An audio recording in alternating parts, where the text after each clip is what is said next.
Bismillahirrahmanirrahim. Assalamualaikum warahmatullahi wabarakatuh.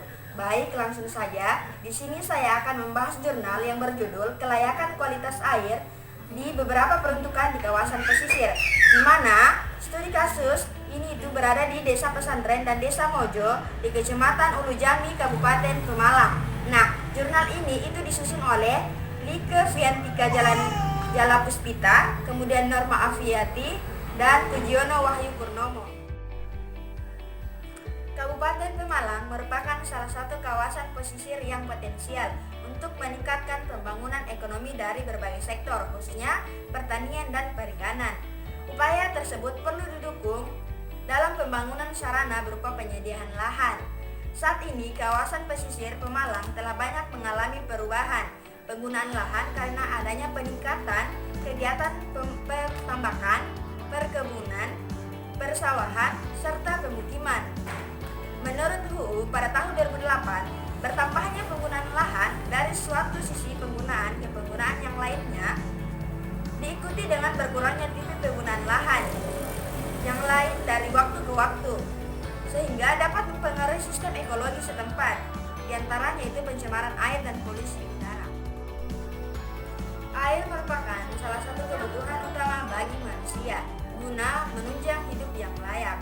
Di kawasan pesisir seperti Desa Pesantren dan Desa Mojo, masyarakat tidak hanya memanfaatkan air untuk keperluan sehari-hari, melainkan air ini dibutuhkan juga untuk produksi sawah, tambak maupun perkebunan.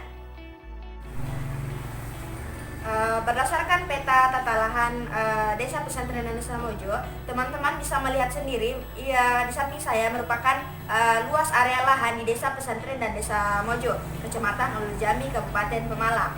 Nah, berdasarkan peta guna lahan Desa Pesantren dan Desa Mojo yang telah divalidasi ini, lahan di Desa Pesantren dan Desa Mojo antara lain adalah lahan tambak, mangrove, sawah, sungai, lahan kosong, pemukiman, serta perkebunan.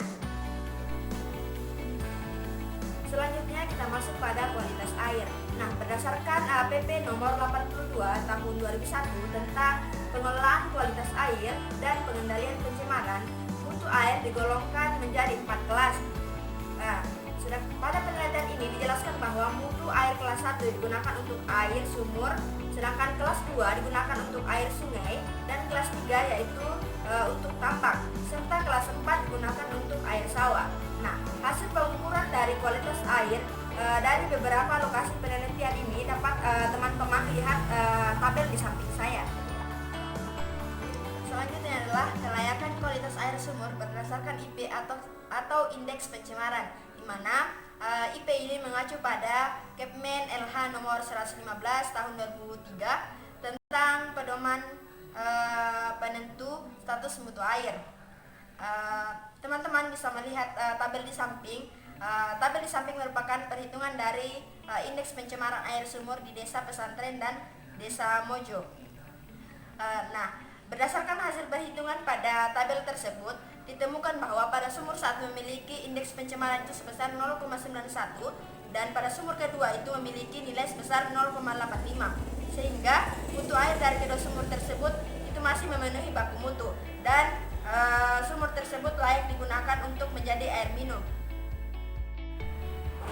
Selanjutnya kita melaju pada kelayakan kualitas air sungai berdasarkan indeks pencemaran, di mana kita ketahui bersama bahwa sungai memiliki fungsi yaitu menampung, menyimpan, dan mengalirkan air untuk keseimbangan hidrologis. Nah, di samping merupakan tabel dari perhitungan indeks pencemar sungai yang ada di Desa Pesantren dan Desa Mojo, di mana berdasarkan hasil perhitungan ini ditemukan bahwa sungai 1 memiliki indeks pencemar sebesar 3,14 yang menunjukkan mutu dari air sungai 1 adalah tercemar ringan. Sedangkan sungai 2 memiliki indeks pencemar sebesar 5,12 dan sungai 3 memiliki indeks pencemar sebesar 4,99 dengan status mutu air yaitu tercemar ringan. Hal tersebut menjadikan air sungai Comel ini tidak layak untuk digunakan sebagai air baku untuk air minum. Selanjutnya kita beranjak pada kelayakan kualitas air sawah berdasarkan indeks pencemaran.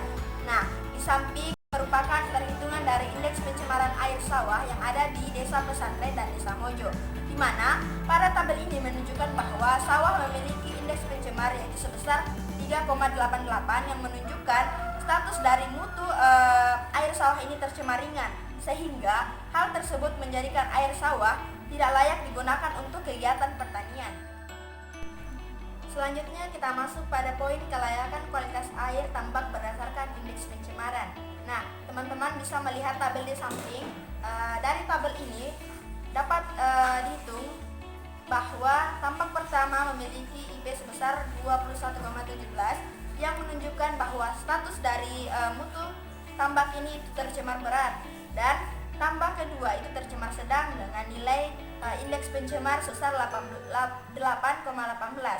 Hal tersebut menjadikan air tambak pertama dan kedua tidak layak digunakan untuk kegiatan perikanan. Baik, itulah penjelasan dari jurnal yang dapat saya paparkan. Kurang dan lebihnya mohon dimaafkan. Saya akhiri dengan ucapan wabillahi taufiq wal hidayah. Wassalamualaikum warahmatullahi wabarakatuh.